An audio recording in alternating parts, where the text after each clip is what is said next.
야, 배고픈데 밥 안 줄 거야. 시아버지가 새벽 4시에 전화하셨습니다. 그 순간 저는 알았습니다. 이건 간병이 아니라 착취라는 걸요. 저는 결혼 5년 차, 35살 직장인 며느리입니다. 사연이 시작되기 전에 구독과 좋아요 눌러주세요. 가족 이야기를 공개적으로 한다는 게 쉬운 결정은 아니었습니다. 그래도 처음부터 차근차근 말씀드릴게요. 3개월 전으로 돌아갑니다. 저는 IT 회사 기획팀에서 일하는 평범한 직장인입니다. 입사 7년 차고 팀장급을 준비하고 있는 단계였죠. 남편도 같은 업계에서 개발자로 일합니다. 결혼한 지는 5년 됐고요. 우리 부부는 맞벌이로 바쁘지만 나름 행복한 생활을 하고 있었어요. 주말에는 함께 영화 보러 가고 맛집 탐방도 하고 때로는 집에서 느긋하게 쉬기도 했습니다. 평범하지만 소중한 일상이었어요. 시댁과의 관계도 나쁘지 않았습니다. 시어머니는 5년 전에 돌아가셨고 시아버지는 시골에서 혼자 사셨어요. 한 달에 한 번 정도 찾아뵙고 명절에는 꼭 인사드렸습니다. 시아버지도 저를 잘 대해주셨어요. 우리 며느리, 고생 많다. 우리 아들 잘 부탁해. 이렇게 따뜻하게 말씀해주시곤 했죠. 그래서 시댁 스트레스는 거의 없는 편이었습니다. 그날도 평범한 월요일 아침이었어요. 알람이 울려서 일어나 커피를 내리고 샤워하고 출근 준비를 했습니다. 남편은 저보다 30분 일찍 나가서 이미 출근한 상태였고요. 메이크업을 하고 있는데 남편한테 전화가 왔습니다. 여보, 무슨 일이야? 벌써 회사 도착했어? 여보, 큰일 났어. 남편 목소리가 떨리고 있었어요. 심장이 철렁했죠. 왜? 무슨 일인데? 우리 아버지가 집에서 넘어지셨대. 지금 형이 아버지 모시고 병원 가는 중이래. 뭐, 많이 다치셨어? 잘 모르겠어. 형이 전화 받자마자 바로 끊어서. 우리 지금 병원 가봐야 하는 거 아니야? 형이 일단 상황 보고 연락 준다고 했어. 오늘 중요한 미팅 있잖아. 그거 끝나고 가자. 전화를 끊고 나서도 가슴이 계속 두근거렸습니다. 혼자 사시는 어르신이 넘어지셨다는데 골절이라도 되셨으면 어떡하지? 머릿속으로 온갖 걱정이 스쳐 지나갔어요. 지하철을 타고 가는데 집중이 안 됐습니다. 평소에는 출근길에 유튜브도 보고 뉴스도 보는데 그날은 핸드폰만 계속 확인했어요. 형님한테 연락 오나 남편한테 연락 오나 옆 사람이 부딪혀도 잘 못 느낄 정도로 멍하니 앉아 있었습니다. 회사에 도착해서 책상에 앉았지만 일이 손에 잡히지 않았어요. 동료가 물었습니다. 대리님, 안색이 안 좋은데 어디 아파요? 아니, 괜찮아. 그냥 좀 피곤해서. 거짓말이었어요. 피곤한 게 아니라 걱정돼서 미칠 것 같았습니다. 오전 10시쯤 드디어 형님한테 전화가 왔어요. 형님, 아버님 괜찮으세요? 발목 골절이래. 지금 응급실에서 검사 중이야. 많이 다치신 건 아니시죠? 수술까지는 안 해도 된대. 근데 깁스는 해야 하고 한 달은 혼자 생활하시기 힘들 것 같아. 네. 전화를 끊고 한숨을 쉬었습니다. 다행히 크게 다치신 건 아니지만 혼자 생활이 힘드시다는 게 마음에 걸렸어요. 점심시간에 남편한테 전화했습니다. 여보, 형님이 아버지 발목 골절이래. 많이 다치신 거야? 수술은 안 해도 되는데 깁스하고 한 달은 불편하실 것 같대. 그럼 누가 돌봐드려야 하는데. 그 순간 둘 다 침묵했어요. 무슨 말이 이어질지 알았거든요. 퇴근하고 바로 병원으로 향했습니다. 지하철을 2번 갈아타고 버스도 타야 하는 거리였어요. 병원 복도를 걸어가는데 다리가 무거웠습니다. 왜 그랬는지는 잘 모르겠어요. 그냥 뭔가 불안한 느낌? 병실 문을 열었습니다. 시아버지는 침대에 누워 계셨고 다리에는 깁스가 되어 있었어요. 형님 내외가 옆에 앉아 계셨고요. 아버님, 괜찮으세요? 시아버지 얼굴이 많이 상해 보이셨습니다. 평소 건강하시고 활기차신 모습과는 많이 달랐어요. 아이고, 며느리까지 오고 미안하다. 얘들아, 걱정 끼쳤구나. 괜찮으세요? 얼마나 놀라셨어요. 아버님이 저를 보며 미안한 표정을 지으셨습니다. 뭔가 불편한 대화가 오갈 거라는 걸 직감했어요. 의사 선생님이 들어오셨습니다. 발목 골절인데요. 다행히 수술은 필요 없습니다. 하지만 최소 4주는 깁스를 하고 계셔야 해요. 일상생활은 가능한가요? 혼자 거동하시기는 힘드실 겁니다. 누군가 돌봐드릴 분이 필요해요. 특히 첫 2주가 중요하고요. 그 말이 떨어지자마자 분위기가 무거워졌습니다. 복도로 나왔어요. 형님 내외, 저희 부부, 4명이서. 형님이 먼저 말을 꺼냈습니다. 아버지를 어떻게 해야 할까? 형님 댁에서 모시면 안 될까요? 제가 조심스럽게 물었어요. 형수님이 난처한 표정을 지으며 말했습니다. 그게 우리 집은 아이들 학교 문제도 있고 집도 좁아서 형님 댁은 34평 아파트예요. 우리 집은 20평이고요. 그리고 큰애가 지금 수능 준비 중이라 조용한 환경이 필요해서 형님이 덧붙였습니다. 미안하다. 동생 우리가 형편이 안 돼서. 남편이 제 손을 꼭 잡았어요. 그 손의 온도로 남편이 무슨 말을 할지 알 수 있었습니다. 형님, 우리가 모실게요. 정말? 너희도 맞벌이인데. 괜찮아요. 회복하실 때까지만이잖아요. 남편이 저를 보며 물었습니다. 여보, 괜찮지? 모두의 시선이 저한테 쏠렸어요. 거절할 수 있는 분위기가 아니었습니다. 네, 괜찮아요. 사실 괜찮지 않았습니다. 우리 집은 작고, 저도 직장인이고, 새벽부터 밤늦게까지 일하는데, 하지만 다른 선택지가 없었어요. 병실로 돌아갔습니다.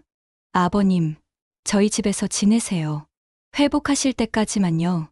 시래아버지 눈에 눈물이 고이셨어요. 고맙다. 얘들아, 정말 미안하고 고맙다. 그 눈물을 보는 순간 제 마음도 뭉클해졌습니다. 그래, 가족이잖아. 아프신데 당연히 도와드려야지. 그렇게 스스로를 다독였어요. 이틀 후 시아버지가 우리 집에 오셨습니다. 남편이 차로 모셔왔고 저는 미리 집을 정리하고 기다렸어요. 안방을 깨끗이 청소하고 이불도 새로 빨았습니다. 화장실 가는 길에 미끄럼 방지 매트도 깔았고요. 아버님, 조심히 들어오세요. 남편이 시아버지를 부축해서 안방까지 모셨습니다. 며느리, 미안하구나. 너희 방까지 빼앗아서. 괜찮아요. 아버님, 편히 쉬세요. 저희는 작은 방에서 잘게요. 우리 작은 방은 정말 작았습니다. 원래 서재로 쓰던 곳이라 침대 놓으면 옷장도 제대로 못 놓는 크기였어요. 하지만 한 달이면 끝날 거라고 생각했습니다. 한 달만 참자. 저녁을 준비했습니다. 아버지 입맛에 맞게 자극적이지 않게, 그렇다고 너무 싱겁지도 않게.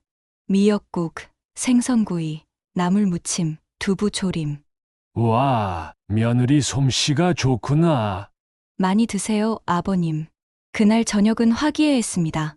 시아버지도 편안해 보이셨고 남편도 좋아했어요. 이 정도면 괜찮겠다. 그렇게 생각했습니다. 다음 날부터 새로운 루틴이 시작됐습니다. 알람을 평소보다 1시간 30분 일찍 5시 30분에 맞췄어요. 일어나자마자 부엌으로 향했습니다.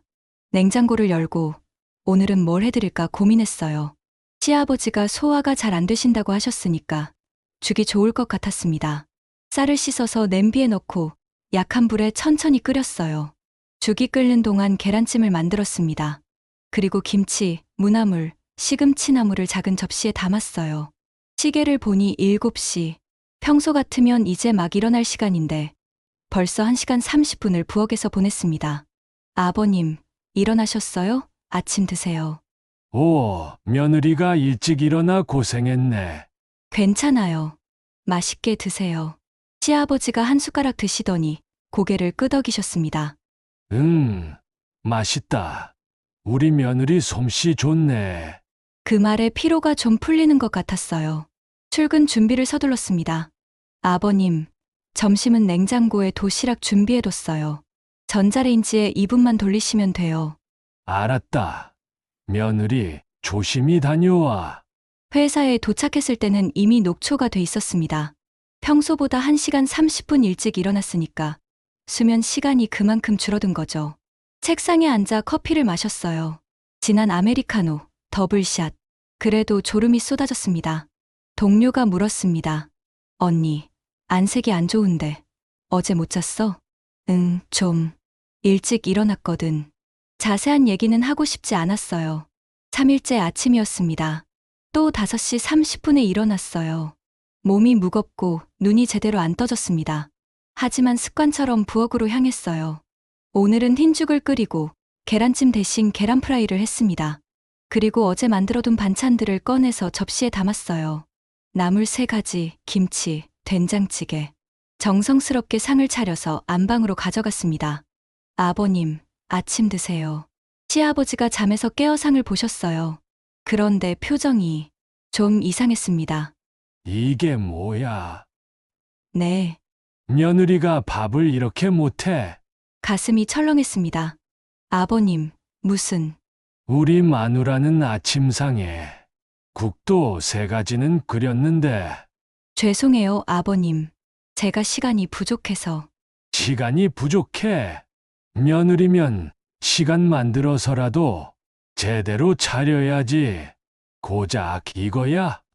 밥 먹는 게 얼마나 중요한데. 말문이 막혔습니다. 새벽 5시 30분에 일어나서 1시간 30분 동안 준비한 음식인데, 직장인인 제가 출근 전에 할 수 있는 최선이었는데, 죄송합니다. 내일은 더 잘 준비하겠습니다. 목소리가 떨렸어요. 그래, 며느리면 그래야지. 우리 아들 택했으면 그 정도는 해야지. 밖으로 나왔습니다. 출근 준비를 하는데 손이 떨렸어요. 화장을 하려는데 눈에서 눈물이 났습니다. 거울 속 제 모습이 초라해 보였어요. 지하철을 탔습니다. 출근 시간이라 사람들이 가득했지만 저는 구석 자리에 앉아 창밖만 봤어요. 눈물이 계속 났습니다. 옆 사람들이 볼까봐 고개를 숙이고 핸드폰으로 얼굴을 가렸어요. 왜 그렇게 말씀하실까? 환자분이시니까 예민하실 수 있는 거 아닌가? 스스로를 설득하려고 했습니다. 나는 며느리니까 당연히 해야 하는 거야. 이 정도는 할 수 있어. 하지만 마음이 계속 무너져 내렸어요. 그 순간이 정확히 기억납니다. 지하철이 터널을 지나가는데 창문에 비친 제 얼굴을 봤어요. 눈이 퉁퉁 붓고 화장이 번진 얼굴. 나 괜찮은 걸까? 의문이 들었습니다. 회사에 도착해서 화장실에 갔습니다. 거울을 보니 생각보다 심각했어요. 화장을 고치고 나왔지만 기분은 그대로였습니다. 책상에 앉았어요. 오늘까지 제출해야 하는 기획안이 있었습니다. 일주일 전부터 준비한 중요한 프로젝트였어요. 하지만 집중이 안 됐습니다. 모니터를 보고 있는데 아침에 들었던 시아버지 말씀이 계속 떠올랐어요. 고작 이거야? 며느리면 그 정도는 해야지. 타이핑을 하다가 멈췄습니다. 손가락이 키보드 위에서 굳어 있었어요. 팀장님이 지나가면서 물었습니다. 김 대리, 기획안 진행 어때? 아, 네. 잘 진행하고 있습니다. 거짓말이었어요. 한 줄도 진척이 없었습니다. 점심시간이 됐습니다. 동료들이 같이 밥 먹으러 가자고 했지만 거절했어요. 나 오늘 좀 바빠서 혼자 먹을게. 편의점에 가서 샌드위치 하나 사서 옥상으로 올라갔습니다. 옥상에 앉아서 하늘을 봤어요. 샌드위치를 한 입 베어 물었지만 맛이 없었습니다. 아니, 맛을 느낄 수가 없었어요. 그냥 기계적으로 씹고 삼켰습니다. 핸드폰을 꺼내서 남편한테 문자를 보냈어요. 여보, 오늘 좀 힘들다. 한참 후에 답장이 왔습니다. 왜? 무슨 일 있어? 아버님이 아침 음식이 부족하다고 하셔서. 아, 그래? 아빠가 입맛이 까다로우시긴 해. 조금만 더 신경 써줘. 그게 전부였습니다. 조금만 더 신경 써줘. 저는 이미 최선을 다하고 있는데 더 어떻게 신경을 쓰라는 건지 모르겠었어요. 일주일이 지났습니다. 매일 새벽 5시 30분에 일어나 아침을 준비했어요. 죽, 국, 찌개, 반찬 여러 가지. 최대한 정성껏 준비했습니다. 하지만 시아버지는 매번 뭔가 불만족스러워 하셨어요. 오늘은 국이 좀 짜네. 이 반찬은 어제도 먹었잖아. 고기 반찬은 없어. 말씀하실 때마다 가슴이 무너졌습니다. 그날 저녁 남편이 퇴근하고 들어왔을 때 말했습니다. 여보, 우리 얘기 좀 해야 할 것 같아. 왜? 무슨 일 있어? 아버님 일 때문에. 나 진짜 힘들어. 남편이 소파에 앉으며 말했습니다. 뭐가 힘든데? 매일 새벽에 일어나서 밥 준비하는 것도 힘들고, 그런데 계속 부족하다고 하시니까. 아빠가 그러셨어? 응. 매일 뭔가 불만족스러워 하셔. 남편이 한숨을 쉬었습니다. 여보, 아빠가 아프셔서 예민한 거야, 환자는 다 그래. 나도 그걸 이해하려고 해.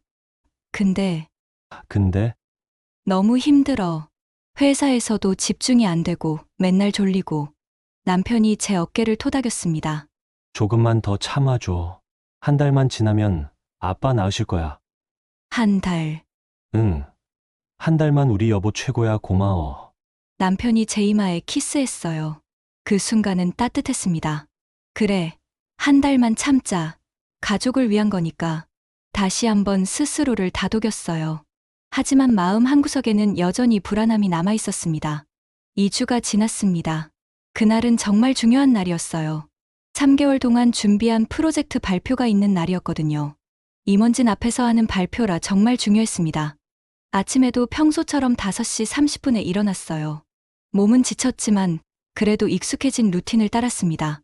아침을 준비하고 시아버지께 드리고 점심 도시락까지 준비했어요. 아버님, 오늘 회사에 중요한 발표가 있어서 조금 늦을 수도 있어요. 그래.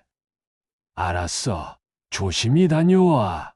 회사에 도착해서 발표 자료를 마지막으로 점검했습니다. 9시부터 동료들과 리허설을 했어요. 10시 30분 회의실로 향했습니다. 임원진 3분이 들어오셨어요. 긴장되었지만 준비는 완벽했습니다. 발표를 시작하려는데 핸드폰이 진동했습니다. 시아버지였어요. 나중에 전화 드려야지. 발표를 계속했어요. 그런데 계속 전화가 왔습니다. 1번, 2번, 3번. 임원 한 분이 말씀하셨습니다. 전화 좀 받고 오시죠. 죄송합니다. 회의실 밖으로 나가서 전화를 받았습니다. 여보세요, 아버님? 야, 나 점심 안 먹었어. 네. 아침에 도시락 준비해드렸잖아요. 그걸 내가 어떻게 꺼내 먹어? 냉장고가 어디 있는지도 모르겠고. 순간 말문이 막혔습니다. 시아버지는 우리 집에 온 지 2주나 됐어요. 냉장고 위치를 모를 리가 없었습니다. 아버님, 냉장고는 부엌에 있어요. 어제도 보셨잖아요. 그래도 다리가 아픈 사람 보고 직접 하라고. 며느리가 할 일이지. 아버님, 지금 회사에서 중요한 회의 중이에요. 회의가 뭐가 중요해? 아버지 밥이 먼저지. 배고파 죽겠는데. 목소리가 떨렸습니다. 아버님, 빨리 와서 밥 차려. 지금 당장. 전화가 끊겼습니다. 손이 떨렸어요. 회의실 문을 봤습니다. 안에서는 임원들과 동료들이 저를 기다리고 있었어요. 3개월 준비한 프로젝트, 제 커리어에서 정말 중요한 발표. 하지만 시아버지는 지금 당장 집에 오라고 하셨습니다. 회의실 문을 열었습니다. 죄송합니다. 급한 일이 생겨서 집에 잠깐 다녀와야 할 것 같습니다. 팀장님이 놀란 표정으로 물었습니다. 지금, 이제 막 발표 시작인데 정말 죄송합니다. 가족이 위급해서. 거짓말이었습니다. 위급한 게 아니라 점심을 차려달라는 거였으니까. 하지만 그렇게 말할 수는 없었어요. 그럼 김 대리 발표는? 임원 한 분이 차갑게 말씀하셨습니다. 다음 기회에 하시죠. 오늘은 안 되겠네요. 죄송합니다. 고개를 숙이고 회의실을 나왔습니다. 복도를 걸어가는데 눈물이 났어요. 택시를 탔습니다. 창밖을 보며 눈물을 참았어요. 3개월이에요. 밤을 새워가며 준비한 프로젝트예요. 팀원들과 함께 주말도 반납하고 일한 프로젝트예요. 그게 10분 만에 끝났습니다. 시아버지의 점심 때문에. 핸드폰을 봤습니다. 동료들한테서 메시지가 와 있었어요. 김 대리, 괜찮아? 무슨 일 있어? 대답하고 싶지 않았습니다. 20분 후 집에 도착했습니다. 택시비 2만 원을 내고 뛰어 올라갔어요. 문을 열고 들어갔습니다. 아버님, 시아버지는 소파에 편안하게 앉아 TV를 보고 계셨습니다. 왔어. 빨리 밥 차려. 다리가 불편해 보이지 않으셨어요. 부엌으로 가서 냉장고를 열었습니다. 도시락을 꺼내서 전자레인지에 돌렸어요. 2분. 그 2분이 왜 이렇게 길게 느껴지는지 딩 소리가 났습니다. 도시락을 꺼내서 상을 차렸어요. 여기 있습니다. 늦게 와서 배고파 죽는 줄 알았어. 다음부터는 빨리 와, 알았지? 네. 시아버지가 밥을 드시는 걸 보고 집을 나왔습니다. 엘리베이터를 타고 내려갔어요. 1층 로비에 앉았습니다. 그리고 울었어요. 소리내서 울었습니다. 사람들이 쳐다봤지만 상관없었어요. 1시간 후 회사로 돌아갔습니다. 책상에 앉았을 때 팀장님이 오셨어요. 김 대리, 잠깐 면담실에서 볼까요? 네. 면담실 문을 닫고 앉았습니다. 무슨 일이었어? 가족이 아파서요. 김 대리, 오늘 발표가 얼마나 중요한지 알죠? 죄송합니다. 3개월 준비한 프로젝트예요. 팀원들도 다 함께 준비했고, 정말 죄송합니다. 임원들 앞에서 10분 만에 나간 거 회사 생활하면서 처음 봤어요. 말씀 한마디 한마디가 가슴에 꽂혔습니다. 앞으로는 이런 일 없도록 해주세요. 가족이 아픈 건 이해하지만 업무와 사생활 구분은 해야죠. 네, 다시는 이런 일 없도록 하겠습니다. 면담실을 나왔습니다. 책상에 앉아서 모니터를 봤지만 아무것도 보이지 않았어요. 동료가 조심스럽게 물었습니다. 언니, 괜찮아? 응, 괜찮아. 괜찮지 않았습니다. 퇴근 시간까지 아무 일도 하지 못했어요. 그냥 멍하니 앉아서 시간만 보냈습니다. 퇴근하고 집에 왔습니다. 남편은 저보다 먼저 와서 게임을 하고 있었어요. 여보, 왔어? 응. 가방을 내려놓고 소파에 앉았습니다. 여보, 오늘 무슨 일 있었어? 아버님이 점심 차려달라고 집에 오라고 해서 집에 왔다 갔어. 뭐? 점심 때문에? 응. 중요한 발표하다 말고 나왔어. 남편이 게임을 끄고 저를 봤습니다. 그래서 어떻게 됐어? 발표 못했지. 10분 만에 나왔으니까. 헐, 그럼 팀장님이 뭐래? 혼났지. 당연히. 남편이 한숨을 쉬었습니다. 아빠가 좀 심하시네. 심한 정도가 아니야. 이건 너무한 거야. 그래도 아픈 분인데. 그 말에 폭발했습니다. 아픈 분. 내가 봤을 때 전혀 아파 보이지 않던데? 무슨 소리야? 소파에 멀쩡히 앉아서 TV 보고 계시던데 냉장고도 못 지으실 정도로 아프다고? 그래도 다리가 불편하시잖아. 여보, 나도 이해하려고 해. 근데 이건 아니잖아. 남편이 날 보며 말했습니다. 그럼 어떡하라고? 아빠 혼자 두라고? 그게 아니라 조금은 배려를 해주셔야 하는 거 아니야? 나도 직장인이야. 배려, 우리가 모시기로 한 거잖아. 한 달이라고 했잖아. 한 달만 참으면 된다고 했잖아. 목소리가 커졌습니다. 목소리 좀 낮춰. 아빠 들으시겠어. 들으시면 어때? 남편이 놀란 표정으로 저를 봤습니다. 여보, 왜 이래? 나 진짜 힘들어. 매일 새벽 일찍 일어나고 회사에서도 계속 불려나가고 이제는 중요한 발표까지 망쳤어. 좀 참아줘. 조금만 더. 얼마나 더? 한 달이라며? 벌써 2주 지났어. 그래, 2주 더 참으면 돼. 2주? 그때 안방문이 열렸습니다. 시아버지가 나오셨어요. 무슨 소리가 이렇게 커? 죄송합니다, 아버님. 남편이 먼저 사과했습니다. 며느리, 나 때문에 불편하니? 아니에요. 아니긴 뭐가 아니야. 다 들렸어. 나 혼자 두고 싶은 거지. 아버님, 그게 아니라 됐어. 내가 짐이라는 거 알아. 내일 당장 나갈게.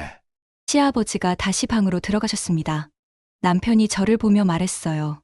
봐, 이렇게 되잖아. 만족해? 내 잘못이야? 아빠 상처받으셨잖아. 그날 밤, 저는 작은 방에서 혼자 잤습니다. 남편은 거실 소파에서 잤고요. 다음 날부터 집안 분위기가 냉랭해졌습니다. 시아버지는 저랑 말을 안 하셨어요. 제가 아침을 차려드려도 하는 소리만 내셨습니다. 남편도 저한테 차가웠어요. 여보, 어제는 내가 좀 됐어. 할 말 없어. 출근길도 따로 나갔습니다.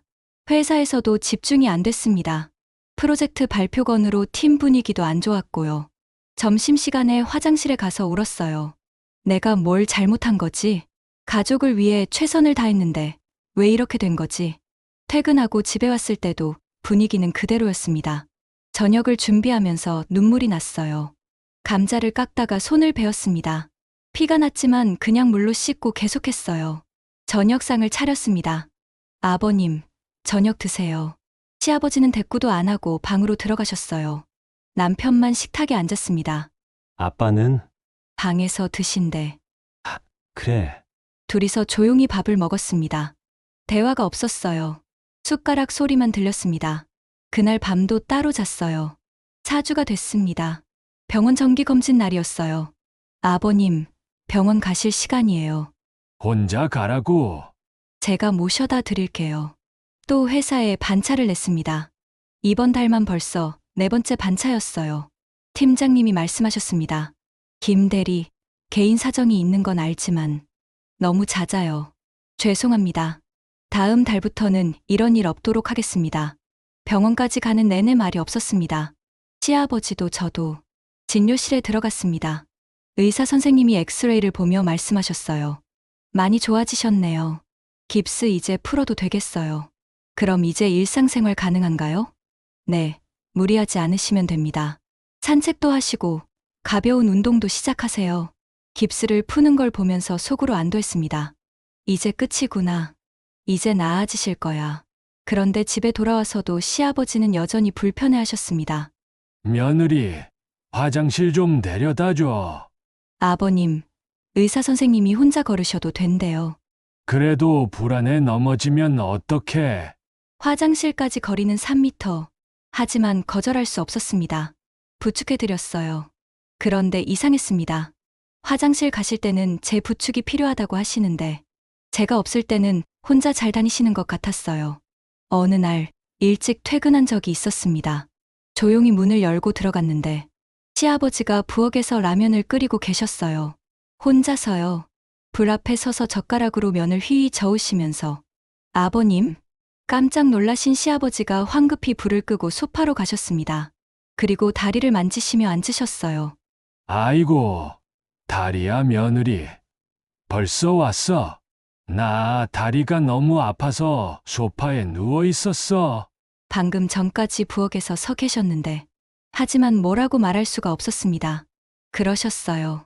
푹 쉬세요. 방으로 들어왔습니다. 침대에 앉아서 생각했어요. 이게 뭐지? 내가 본 게 맞나? 혼란스러웠습니다. 5주가 지났습니다. 어느 금요일이었어요. 오늘만큼은 일찍 퇴근하자고 마음먹었습니다. 한 달 넘게 힘들었으니까 오늘은 좀 쉬고 싶었어요. 6시에 칼퇴근했습니다. 집까지 가는 지하철 안에서 생각했어요. 오늘은 간단하게 라면이라도 끓여 먹어야지. 그리고 넷플릭스나 볼까? 오랜만에 여유로운 기분이었습니다. 문을 열고 들어갔는데 거실에 낯선 어르신들이 앉아 계셨어요. 네 분이나. 시아버지가 환하게 웃으며 일어나셨습니다. 아, 며느리 왔구나. 내 친구들이야. 친구분들이요? 응, 초대했어. 며느리가 해주는 음식 자랑하고 싶어서. 머리가 하얘졌습니다. 아버님, 저 오늘 좀 쉬려고 일찍 퇴근한 거예요. 미리 말씀해 주셔야. 갑자기 연락이 와서. 그래, 어때? 저녁상 차려줄 수 있지? 친구분들이 저를 보며 웃으셨습니다. 며느리분이 참 예쁘시네요. 효자시네요. 정말 부럽습니다. 요즘 이런 며느리 흔치 않은데. 거절할 수가 없었습니다. 그 웃음과 시선들 앞에서. 네, 준비하겠습니다. 부엌으로 갔습니다. 냉장고를 열었는데 눈물이 났어요. 5인분 저녁을 만들 재료가 없었습니다. 다시 나갔습니다. 아버님, 제가 장 좀 보고 올게요. 그래, 빨리 다녀와. 우리 배고파. 마트까지 뛰어갔습니다. 장바구니에 닭, 야채, 고기, 생선을 담았어요. 계산대에서 카드를 긁는데 금액이 15만 원. 한 달 식비의 13이었습니다. 집에 돌아와서 바로 요리를 시작했습니다. 달볶음탕, 생선구이, 나물 반찬 3가지, 된장찌개, 밥. 거실에서는 어르신들이 웃고 떠드는 소리가 들렸어요. 시계를 봤습니다. 벌써 8시. 2시간 동안 부엌에 서 있었어요. 아버님, 저녁 준비됐습니다. 오, 우리 며느리 솜씨 좋아. 어르신들이 식탁에 앉으셨습니다. 와, 정성스럽네요.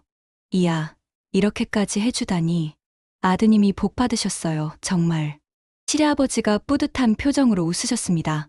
저는 부엌 구석에 서서 그 모습을 봤어요. 나는 뭐지? 쇼를 위한 소품인가? 설거지를 시작했습니다. 그릇이 산더미였어요. 거실에서는 남편이 들어온 소리가 들렸습니다. 아버지, 손님 오셨어요? 응, 내 친구들이야 와서 인사해. 남편이 부엌으로 왔습니다. 여보, 언제 오셨어? 응.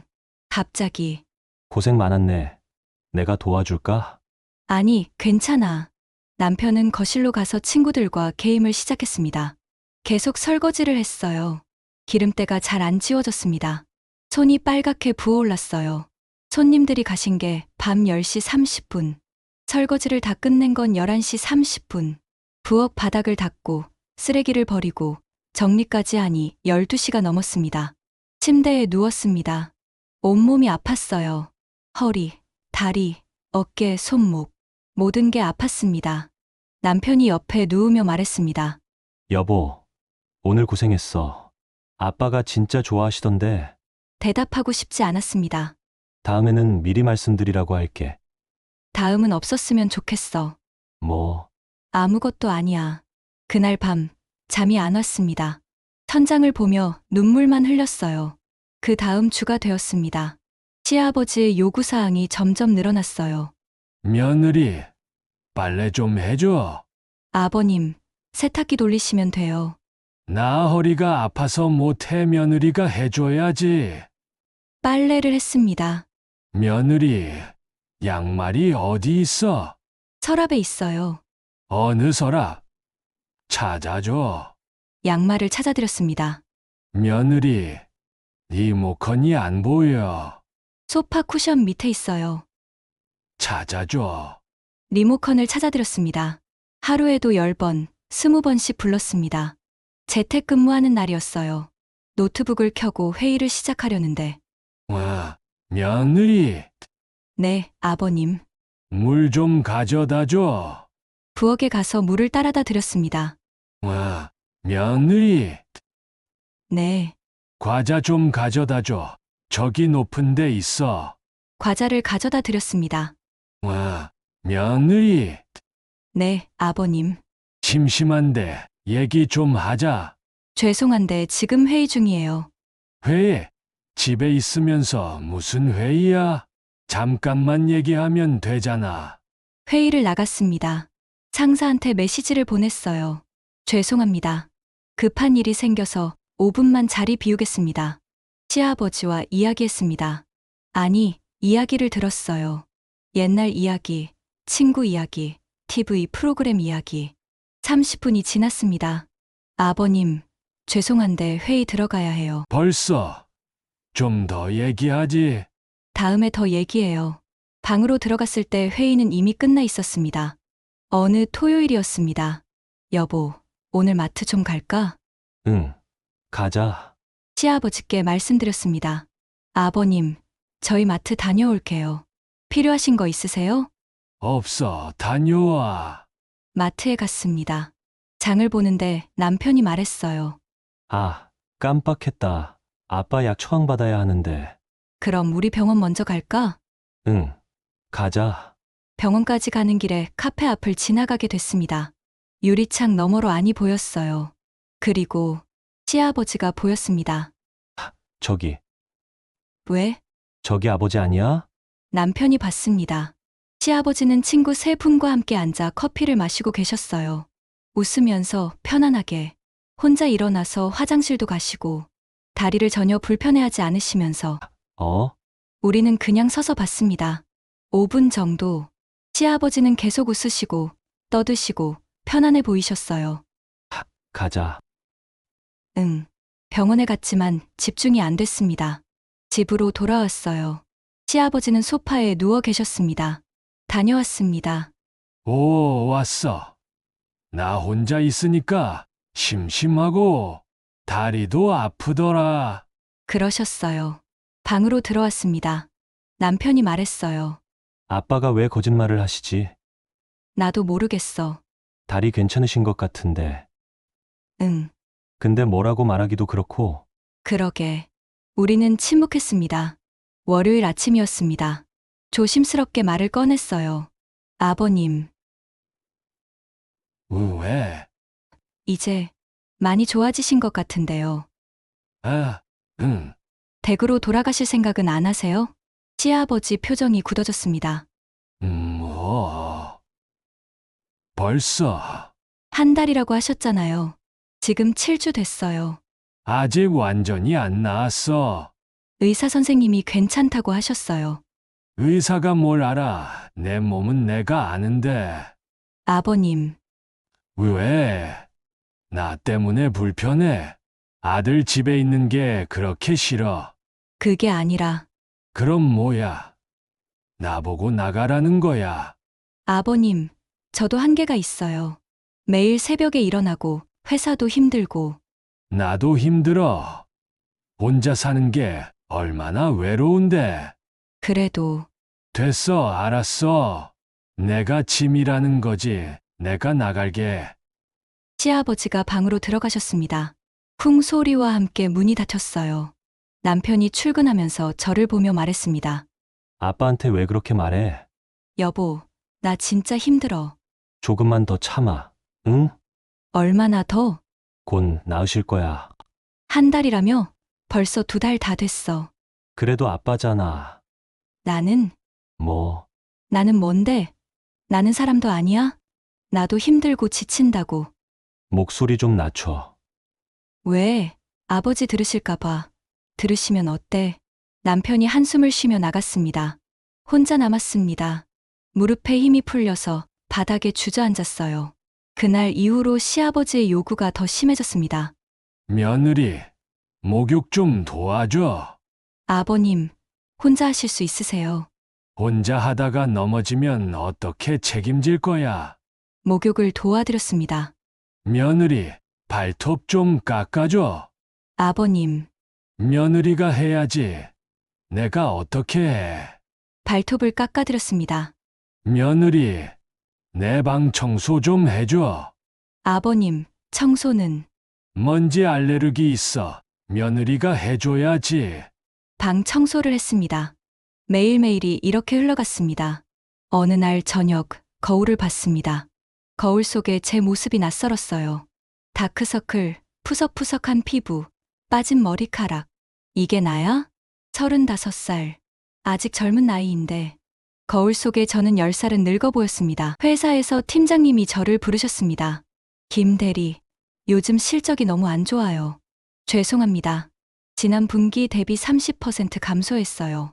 무슨 일 있어요? 개인적으로. 좀 힘든 일이 있어서요. 김 대리, 회사는 결과로 평가하는 곳이에요. 개인 사정을 이해는 하지만 이 정도면 심각해요. 노력하겠습니다. 다음 달까지 개선 안 되면 인사 조치 있을 수 있어요. 인사 조치. 그 말은 곧 해고를 의미했습니다. 7년 다닌 회사, 팀장 승진을 앞두고 있던 제 커리어. 모든 게 무너지고 있었습니다. 화장실에 가서 또 울었습니다. 몇 번째인지도 모르겠어요. 금요일 밤이었습니다. 저녁을 준비하고 있는데 시아버지가 부엌에 오셨어요. 며느리, 내일 친구들 또 초대했어. 손이 멈췄습니다. 네, 내일 점심에 올 거야, 6명. 아버님, 갑자기요? 갑자기. 지금 말하잖아. 하루 전에 말하면 갑자기야. 아버님, 내일 제가 회사 일이 있어요. 토요일인데 무슨 일? 밀린 업무 처리하러 나가야 해요. 그거 다음에 하면 되지. 손님이 우선이야. 아버님, 아들 낳고 교도 못 받을 바에는 그냥 딸이나 낳을 걸 그랬나 봐. 행주를 내려놓았습니다. 아버님, 그 말씀은 너무하신 거 아니에요? 뭐가 너무해.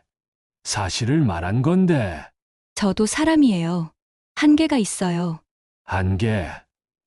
겨우 2달 모신 게 한계야. 난 평생 우리 아들 키웠는데. 그건 그건 뭐, 결혼하면 시댁 모시는 게 당연한 거야. 더 이상 말할 수 없었습니다. 거실로 나왔습니다. 남편이 소파에서 TV를 보고 있었어요. 여보, 왜? 내일 아버지 친구분들 온대. 그래? 몇 분? 6명. 많이 오시네. 뭐 준비해야 하는 거 있어? 나한테 묻는 거야? 응? 너는 왜 항상 나한테만 물어? 그게 내가 잘하잖아. 나 내일 회사 가야 해. 토요일인데. 밀린 일 있어서. 그럼 일요일에 가면 되지. 여보, 나 지금 회사에서 경고받았어. 실적 안 좋아서. 그래? 응. 다음 달까지 개선 안 되면 해고될 수도 있어. 남편이 한숨을 쉬었습니다. 그래도 내일은 아빠 손님 오시니까. 믿을 수가 없네. 뭐, 아무것도 아니야. 방으로 들어갔습니다. 토요일 아침. 알람 없이 일어났습니다. 더 이상 알람이 필요 없었어요. 몸이 알아서 새벽에 깼거든요. 부엌에 서서 냉장고를 열었습니다. 6명. 뭘 해야 하지? 마트에 갔습니다. 장바구니에 식재료를 담았어요. 고기, 생선, 야채, 과일. 계산대에서 카드를 긁었습니다. 20만 원 통장을 확인했습니다. 이번 달 생활비가 거의 바닥이었어요. 집으로 돌아와서 요리를 시작했습니다. 불고기, 잡채, 전 3가지, 찜, 구이, 나물 5가지. 시계를 봤습니다. 오전 8시부터 시작해서 12시. 4시간 동안 부엌에 서 있었어요. 손님들이 오셨습니다. 와, 이게 다 뭐예요? 정성이 대단하시네요. 며느리가 정말 효부시네요. 시아버지가 자랑스러운 표정으로 웃으셨습니다. 우리 며느리 솜씨 좋죠? 저는 부엌 구석에 숨어 있었습니다. 웃을 수가 없었어요. 식사가 끝나고 손님들이 거실에서 화투를 치셨어요. 저는 설거지를 시작했습니다. 그릇이 산더미였어요. 남편은 밖에 나가서 친구를 만났습니다. 혼자 설거지를 했습니다. 2시간. 설거지를 끝냈을 때 손이 부어올랐어요. 손바닥이 빨갛게 상해 있었습니다. 손님들이 저녁까지 계셨습니다.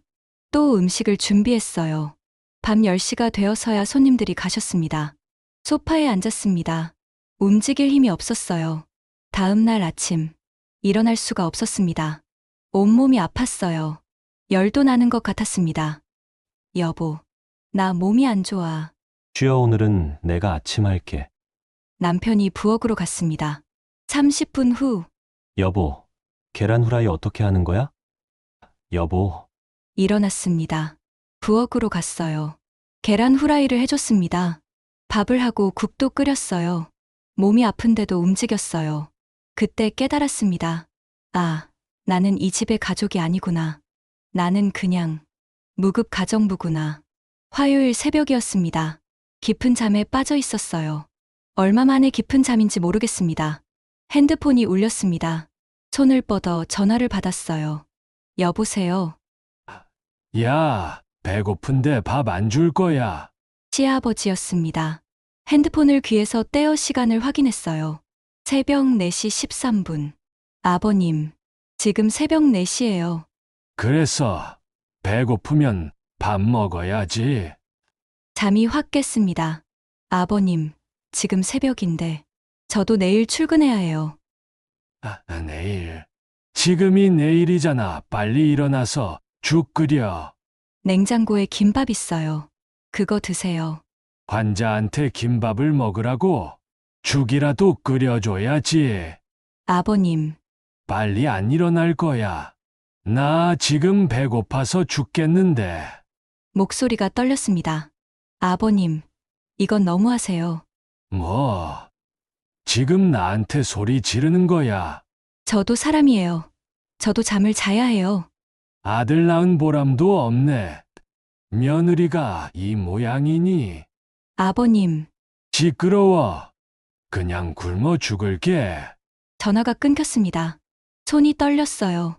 침대에 앉아서 눈물이 났습니다. 옆에서 남편이 일어났어요. 무슨 일이야? 아버님이 지금 밥 해달라고 하셔. 지금이 몇 시인데? 새벽 4시. 남편이 한숨을 쉬었습니다. 그냥 해드리지 그랬어. 그 말에 폭발했습니다. 해드리지 그랬어. 지금 새벽 4시야. 나도 사람이야. 목소리 좀 낮춰. 아빠 들으시겠어. 들으시면 어때? 이건 너무한 거잖아. 여보, 아빠가 아프신데 좀 참아줘. 참아. 얼마나 더 참아. 2달 동안 참았어. 그래도 아빠잖아. 효도할 때 해야지. 효도. 이게 효도야? 그럼 뭔데? 이건 착취야. 나를 사람으로 안 보는 거야. 여보, 너 지금 너무 심한 거 아니야? 내가 심해. 내가? 아빠는 우리 가족이야. 가족을 모시는 게 당연한 거고. 나도 가족이야. 나도 너의 가족이잖아. 남편이 저를 보며 말했습니다. 나도 한계가 있어. 회사 일도 바쁘고. 나는 한 게 없어? 나는 회사 일 안 바빠? 그게 아니라, 알았어. 뭐, 나 이제 알았어. 뭘, 너한테 나는 아내가 아니라 그냥 엄마 대용품이구나. 무슨 소리야. 아버지 모실 사람이 필요해서 나랑 결혼한 거지. 여보, 정신 차려. 지금 무슨 소리 하는 거야. 정신 차려야 할 사람은 너야. 목소리가 커졌습니다. 안방 문이 열렸습니다. 시아버지가 나오셨어요. 새벽부터 무슨 소리야? 아버님, 며느리, 내가 지금 우리 아들한테 뭐라고 한 거야? 아버님, 이건 저희 부부 문제예요. 부부 문제. 내가 문제잖아. 나 때문에 싸우는 거잖아. 아버님, 그게 아니라 알았어. 오늘 당장 나갈게. 이 집에 더 이상 안 있을게. 시아버지가 방으로 들어가셨습니다. 쾅 소리와 함께 문이 닫혔어요.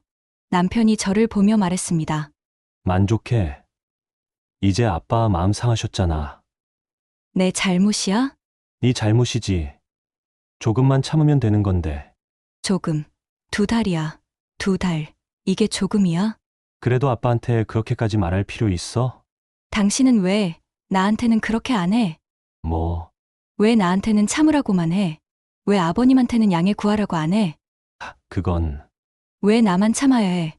왜 나만 희생해야 해? 여보, 나도 너의 아내야. 나도 소중한 사람이야. 알아, 근데, 근데 뭐, 회사 그만둬. 뭐, 회사 그만두고 집에서 아빠 모셔. 귀를 의심했습니다. 지금, 뭐라고 했어? 아빠 모시는 게 더 중요하잖아. 회사는 다시 구하면 되고. 당신, 제정신이야? 나 진지해. 우리 아빠가 편하셔야. 우리도 편하잖아. 나는, 응? 나는 어떻게 되는데? 여보도 쉴 수 있잖아. 회사 스트레스 많았잖아. 그게 쉬는 거야? 그럼 뭔데? 말문이 막혔습니다. 이 사람이, 정말 내가 결혼한 사람이 맞나? 나 방 좀 쓸게. 작은 방으로 들어갔습니다. 문을 잠갔어요. 침대에 앉았습니다. 그리고 소리내서 울었어요. 다음 날 아침, 눈이 퉁퉁 부어 있었습니다.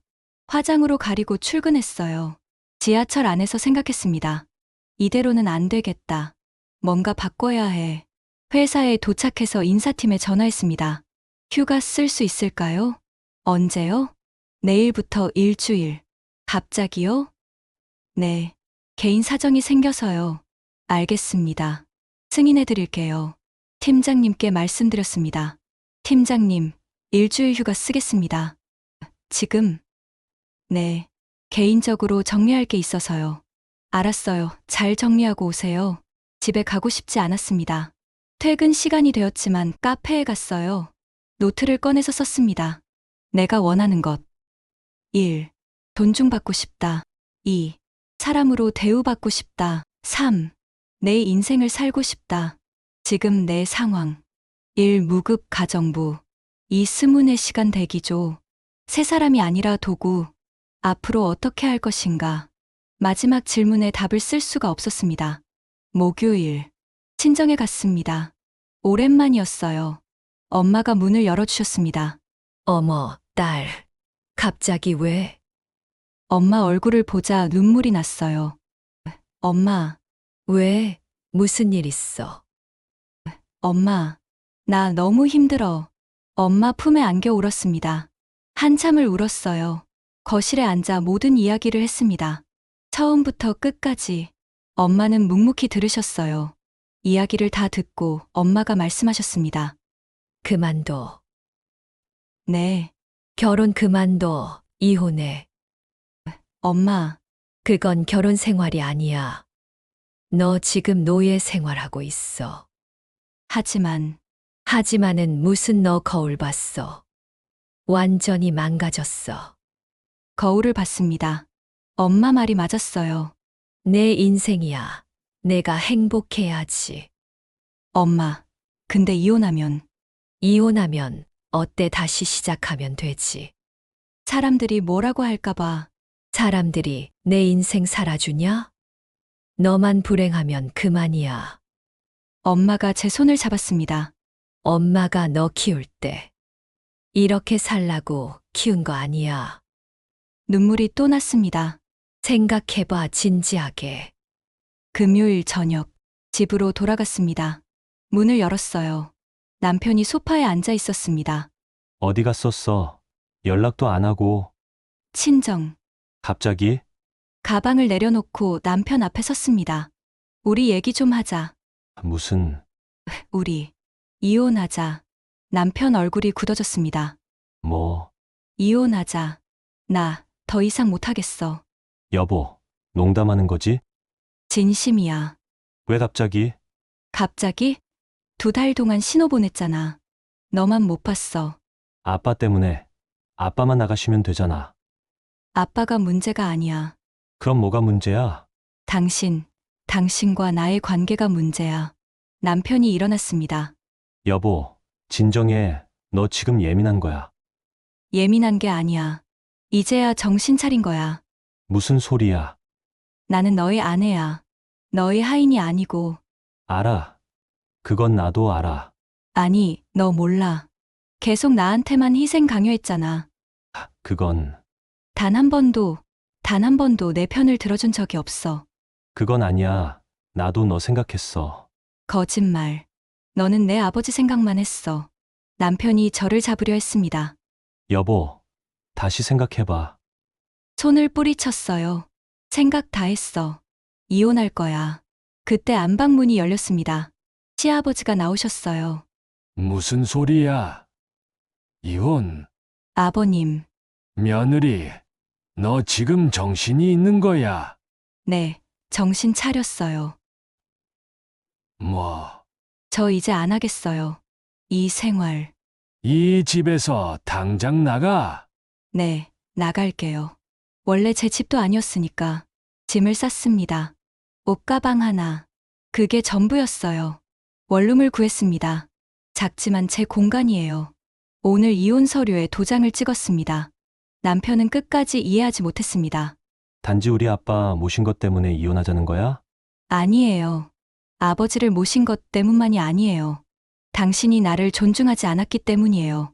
당신이 나를 당신의 동반자가 아니라 편의 도구로만 봤기 때문이에요. 지금 이 순간, 저는 후회하지 않습니다. 물론 불안해요. 혼자 살아야 하니까. 하지만 그 불안함보다는 자유로움이 더 큽니다. 오늘 아침에는 알람 없이 10시에 일어났어요. 아무도 저를 구속하지 않습니다. 아침을 안 먹어도 됐어요. 누군가를 챙기지 않아도 됐습니다. 그리고 깨달았습니다. 아, 이게 정상이구나. 내가 비정상적인 삶을 살고 있었구나. 지금은 6개월이 지났습니다. 새 회사에 입사했어요. 이전 회사는 결국 그만뒀습니다. 실적이 회복이 안 돼서. 하지만 후회하지 않아요. 새 회사는 더 좋은 조건입니다. 그리고 무엇보다 저는 이제 온전히 제 일에 집중할 수 있어요. 주말에는 친구들을 만납니다. 취미 생활도 시작했어요. 요가도 배우고 그림도 그립니다. 어제는 혼자 영화를 봤습니다. 평일 낮에 회사 반차 내고요. 아무도 저를 구속하지 않아요. 영화관에서 팝콘을 먹으며 혼자 울고 웃었습니다. 그리고 생각했어요. 아, 이게 내 인생이구나. 한 달 전쯤이었나? 전 남편한테 연락이 왔습니다. 여보, 아니, 유진 씨 미안해. 내가 잘못했어. 너한테 너무 미안해. 갑자기 왜 그러세요? 아버지가 형네 집으로 가셨어. 그러셨어요? 근데 형수님이랑도 문제가 생겨서 결국 요양원에 가셨어. 나 혼자 살아보니까 너가 얼마나 힘들었는지 알겠더라. 이제 아시는군요. 다시 시작할 수 있을까? 아니, 제발, 한 번만. 당신은 변하지 않았어. 뭐, 지금도 당신은 당신이 외로워서 다시 시작하자는 거잖아. 그게, 내가 얼마나 힘들었는지, 얼마나 아팠는지는 중요하지 않고, 당신이 불편하니까 다시 돌아오라는 거잖아. 그게 아니라, 그게 맞아. 그리고 그게 우리가 이혼한 이유야. 전화를 끊었습니다. 저는 지금 새로운 삶을 살고 있습니다. 완벽하지 않지만 제 삶입니다. 그리고 그것으로 충분합니다. 제 이야기 끝까지 들어주셔서 감사합니다. 여러분의 생각을 댓글로 들려주세요. 공감하셨다면 좋아요와 구독도 부탁드립니다.